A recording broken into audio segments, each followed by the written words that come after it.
कि आप हर stake holder को सुने और उसके बाद फिर फैसला करें कि ये कानून अमेंडमेंट आनी चाहिए या नहीं आनी चाहिए, इसमें क्या ख़राबियाँ हैं, कौन सी शिकें इसकी ख़राब हैं। लेकिन हमें मौका नहीं दिया गया और हमें मजबूर किया गया कि हम भी वॉकआउट करें। और हमने आपके साथ, अपने मीडिया के साथ, अपने जर्नलिस्ट के साथ, अपनी ह्यूमन राइट ऑर्गेनाइजेशन के साथ यकजहती दिखाते हुए हमने भी वॉकआउट किया। आपको इस कानून का पता है, कानून में है क्या, इशू क्या है। फेक न्यूज़ हमको भी पता है, आपको भी पता है कि उसको रेगुलेट होना चाहिए। फेक न्यूज़ यानी झूठी खबर शाया करने से नुकसान बड़ा होता है, लेकिन उसको रेगुलेट करने की मद में आप सेंसरशिप नहीं कर सकते। इस कानून में मसलन फेक न्यूज़, गलत खबर की एक तशरीह की गई है, एक डेफिनेशन दी गई है। उस डेफिनेशन में वो इतनी वसी डेफिनेशन है कि अगर मैं किसी भी शख्स से, किसी भी हुकूमती इंस्टीट्यूशन के, किसी भी मिनिस्टर के, किसी भी पार्लियामेंटेरियन के, किसी भी शख्सियत के ख़िलाफ़ मैं कोई बात ऐसी करूँगा, अपनी राय दूँगा जो कि उसको पसंद नहीं, तो उसको वो कह सकता है कि ये गलत ख़बर है और जेल भेजा जा सकता है। इस किस्म की कानून से जो जमहूरियत है वो ख़त्म हो सकती है, क्योंकि जो राय का हक़ है यही जमहूरियत का बेसिक सतून है, यही सबसे बड़ा सतून है। जब आप इसको हटा देते हैं तो डिक्टेटरशिप कायम हो जाती है मुल्क में, फिर जमहूरियत नहीं रहती। तो इस पीका की जो कानून की अमेंडमेंट्स आ रही हैं हमारी नज़र में, और हम सहाफ़ी तंजीमों से, हम ह्यूमन राइट ऑर्गेनाइजेशन से, हम उस पर एग्री करते हैं कि ये ऐसी एक कानून है, ये ऐसी अमेंडमेंट है जो कि आइन के ख़िलाफ़ वर्जी करती है और ये जमहूरियत को नुकसान पहुंचाती है। और ये सिर्फ़ उनके हक़ में है जो कि किसी किस्म का इख्तिलाफ़ राय नहीं चाहते। इख्तिलाफ़ राय जो होता है, जो बुनियादी हक़ है हमारा, फ्रीडम ऑफ स्पीच, ये उसका मकसद ये होता है कि मैं आपको वो बात सुना सकूं जो का मकसद ये होता है। अगर आपको सिर्फ वही बात सुननी है जो आपको पसंद है, तो फिर तो ये फ्रीडम ऑफ स्पीच का कोई मकसद नहीं। लेकिन ये ख़त्म करना चाहते हैं इस अमेंडमेंट के ज़रिए यही हक़ कि आप जब इस्तेमाल करना चाहें, आप किसी को ऐसी बात करना चाहें जो उसको नापसंद है, वो आपको जेल में डाल दें। ये किसी मुल्क में, किसी कानून में दुनिया में ये हमें नहीं नज़र आया, इतनी बड़ी वसी डेफिनेशन। उसके साथ आपने हाई कोर्ट का जो एक निज़ाम था जिसमें आप हाई कोर्ट में जाके अपील कर सकते हैं अगर कोई आपको गलत आपके ख़िलाफ़ फ़ैसला करे और आपको जेल में डाल दे सिर्फ राय रखने पे, वो हाई कोर्ट को भी उन्होंने ख़त्म करके सीधा अपील सुप्रीम कोर्ट कर दी है। जो ट्राइब्यूनल बनाए हैं वो अपनी मर्ज़ी के बनाए, यानी हुकूमत अपनी मर्ज़ी के बनाएंगे, वो जो मर्ज़ी फ़ैसला हुकूमत करना चाहे वो कर सकती है। जो अथॉरिटी बनाई है उसमें हुकूमत ने अपने लोग रखे हैं, चेयरमैन साहब जो भी उनके होंगे उसमें अपोजिशन का कोई ताल्लुक़ नहीं। वो चेयरमैन साहब फैसला करेंगे कि कौन सी चीज़ फ़ेक न्यूज़ है, कौन सी चीज़ फ़ेक न्यूज़ नहीं है। इस किस्म का कानून ये तो एक ड्रकोनियन कानून है, ये तो एक ऐसा कानून है जो कि हमने देखा ही नहीं अपनी तारीख़ में। आपको याद होगा हमारी PTI के ज़माने में हम लेके आए थे एक कानून बिल, और उसमें हमने जो कमेटी थी, इंफॉर्मेशन कमेटी, मैं भी उसका हिस्सा था उस वक्त, हमने आप सबको बुलाया था।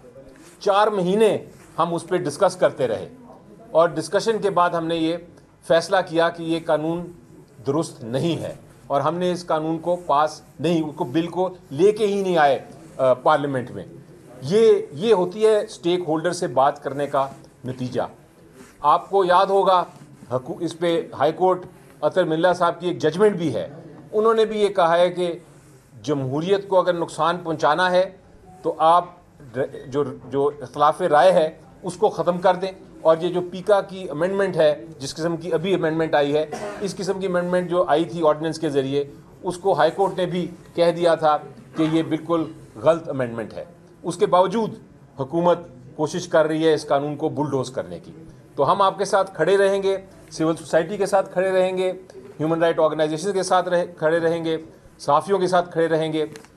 इमरान खान साहब का पैगाम बड़ा वाज़े और क्लियर है, और वो ये है कि किसी सूरत में हमने ये एक्सेप्ट नहीं होने देना, क्योंकि अगर राय की आप जो इख्तिलाफ़ राय की जो हक़ है, बुनियादी हक़ है, इंसानी हक़ है, उसको अगर आप ख़त्म कर देंगे तो आप ना सिर्फ आइन की खिलाफ वर्जी कर रहे हैं, बल्कि आप जो हमारी यूनिवर्सल डिक्लेरेशन है ह्यूमन राइट्स की, उसकी खिलाफ वर्जी करेंगे।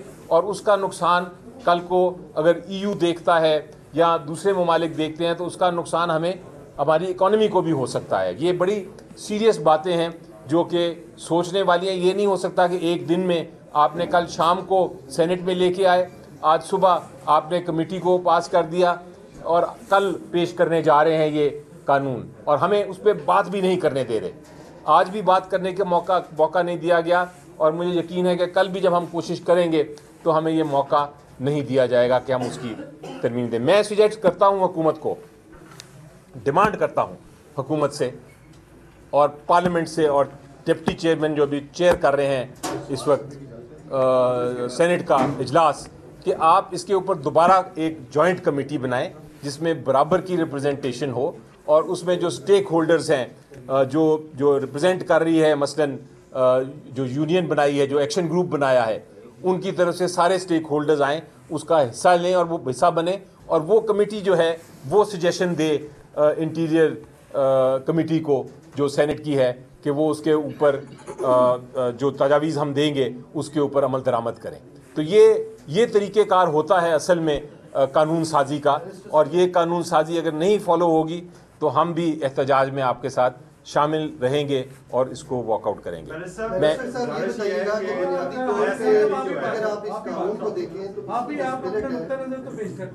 नहीं, जो नुक्ता नज़र पेश किया है पार्टी की तरफ से हम पूरी तरह मुत्तफ़िक हैं, और बिल्कुल सही कहा अली ज़फ़र साहब ने कि हम सारे अपने सहाफ़ी भाइयों के साथ हैं, हम आज़ादी सहाफ़त के साथ हैं, हम ये बुनियादी हकूक़ के साथ हैं जिसमें कि आज़ादी सहाफ़त बहुत बड़ा हक है आर्टिकल 19 और 19A के तहत। लिहाजा हम किसी तौर भी बर्दाश्त नहीं करेंगे कोई भी इस किस्म का गैर आइनी कदम लिया गया है, और उसकी हर जगह हम आपका साथ देंगे, पार्लियामेंट में भी जिस हद तक हो सकेगा और उसके बाद अदालतों में भी।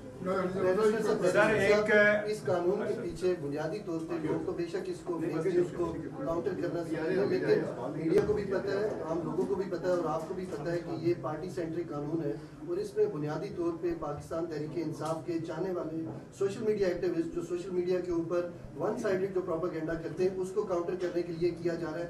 क्या आप अपने लोगों को भी मना कि वो सारी चीज़ों से बाज रहे ताकि इदारों के ऊपर तनकीद ना हो और उसके नतीजे में उन्हें ये इंतहाई इक़दाम उठाना पड़ रहा है? जी देखिए, हम बड़े क्लियर हैं, हम फेक न्यूज़ के ख़िलाफ़ हैं। फेक न्यूज़, गलत खबर, जिस तरह मैंने शुरू में ही कहा, वो नुकसान पहुंचाती है और उसको उसके ख़िलाफ़ हैं। हम उसकी रेगुलेशन के भी हक़ में हैं, लेकिन हम सेंसरशिप के अगेंस्ट हैं। हम ये नहीं चाहते कि उसकी मद में आप जो राय का हक़ है उसको ख़त्म कर दें। तो ये बड़ा वाज़े है, और ये मैं एक और बात आपको बताता चलूँ कि ये हम इसलिए नहीं सिर्फ इसको इतना सीरियसली ले रहे, हम इसलिए नहीं एहतजाज कर रहे, या हम इसलिए नहीं अपनी आवाज़ उठा रहे इस कानून के ख़िलाफ़ कि ये सिर्फ PTI या PTI की सोशल टीम, मीडिया टीम या PTI की लीडरशिप के ख़िलाफ़ है। हम इसलिए उठा रहे हैं क्योंकि ये आप सब सिविल सोसाइटी जो हर पाकिस्तानी है उसके ख़िलाफ़, उसके हक़ के ख़िलाफ़ है ये कानून। वरना ना हम ये भी नहीं चाहते कि ये कानून कि आप फेक न्यूज़ को फैलाएं, हम बिल्कुल उसको कंट्रोल करना चाहते हैं, लेकिन हम इस हक़ को नहीं ख़त्म करना चाहते। एक बैलेंस होना चाहिए, और बैलेंस जो है वो ज़रूरी है। ये बताएं, फेक न्यूज़ की बात हो रही है, उनका सवाल बड़ा अच्छा था कि ये PTI का जो एक प्रोपेगेंडा होता है फ़ौज के ख़िलाफ़, बाज़ औक़ात अदलिया के ख़िलाफ़ भी होता है। कि मुझे वो याद है उमर अता बंदियाल की तस्वीरें लंदन में कैसे लड़ाई गई थी, क्या कुछ हुआ।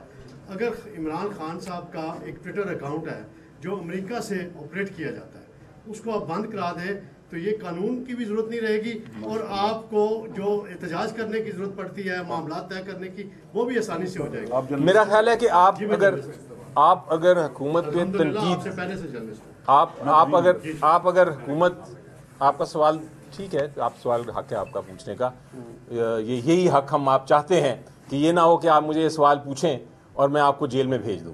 यही हम बचाने की कोशिश कर रहे हैं। आपका हक सवाल पूछने का, आपका हक सच तक पहुंचने का, आपका हक किसी को ऐसी बात करने का जो तनकीद हो। आप बिल्कुल तनकीद करें, आप बिल्कुल बात करें। हमारी जो गलतियां हैं आप पॉइंट आउट करें। मैं पर्सनली कोई गलती है आप पॉइंट आउट करें, आप मेरे बारे में लिखें, आप किसी और के बारे में लिखें, लेकिन आप ये नहीं कर सकते कि मैं आपको जेल में डाल दूं उस बात पे। हाँ, अगर आप जी